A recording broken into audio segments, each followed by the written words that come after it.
அநேகருடைய வாழ்க்கையில பொதுவாக நடக்கிற ஒரு காரியத்தை குறித்து நாம தியானிக்க போகிறோம். நீங்கள் செய்யாத ஒரு காரியத்திற்காய் உங்களை குற்றப்படுத்துவது இந்த உலகத்தில் எல்லாருக்கும் நடக்கிற ஒரு காரியம். அப்படிப்பட்ட சூழ்நிலையிலே உங்களுடைய மனநிலை எப்படிப்பட்டதாக இருக்கும், என்ன பாதிப்பை ஏற்படுத்தும், அதிலிருந்து எப்படி நாம் விடுதலை அடைவது, அதை எப்படி நாம் மேற்கொள்வது என்ற தேவன் நமக்கு இந்த நாளிலே பரிசுத்த ஆவியான வழியாக நமக்கு அதை போதிக்கிறவராக இருக்கிறார். அதுக்கு முன்பாக நீங்கள் இந்த வீடியோ சப்ஸ்கிரைப் பண்ணணும், தயவுசெய்து சப்ஸ்கிரைப் பண்ணுங்கள், மற்றும் இதை ஷேர் பண்ணுங்கள். அவங்களுக்கும் இந்த ஆசீர்வாதம் பிரயோஜனமாய் இருக்கட்டும். இங்கே உங்களை சுற்றி இருக்கிறவர்கள் உங்களை குற்றப்படுத்தினாலும், உங்களை சுற்றி இருக்கிறவர்கள் நீ செய்யாத ஒரு காரியத்தை நீ செய்ததாய் உன்மேல் குற்றத்தை சுமத்துகிற பொழுது நீங்கள் செய்ய வேண்டிய மிக முக்கியமான 2 காரியம். ஒன்று, நீங்கள் அதை மெடிடேட் பண்ணணும். இன்றைக்கு சொல்கிற காரியத்தை நல்லா கவனமாக வச்சுக்கோங்க.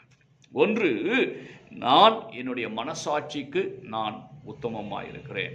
2வது, என்னை படைத்த தேவனுக்கு நான் உத்தமனாய் நடந்து கொள்கிறேன். என்னை படைத்த தேவனுக்கு நான் உண்மையாக இருக்கிறேன்.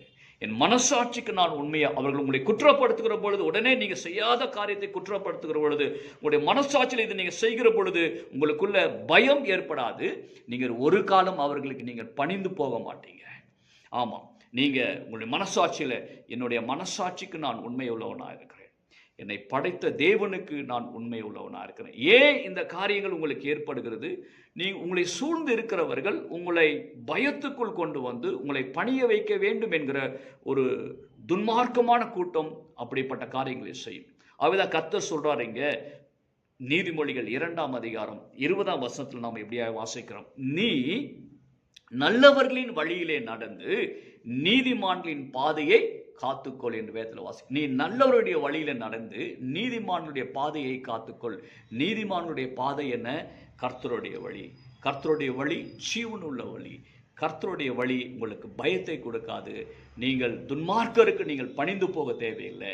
அதே அதிகாரம் 22ஆம் வசனம் வாசிக்கிறோம். துன்மார்க்கர்கள் அழிவையும் துரோகிகள் இந்த உலகத்தில் இராதபடிக்கு நிர்மூலமாவார்கள் என்று வேதத்தில் நாம் வாசிக்கிறோம். கர்த்தர் உங்களை ஆசீர்வதிக்கிறவராக இருக்கிறாரு. உங்களை கர்த்தர் பணிந்து போக செய்கிற தேவன் நம்முடைய தேவன் கிடையாது.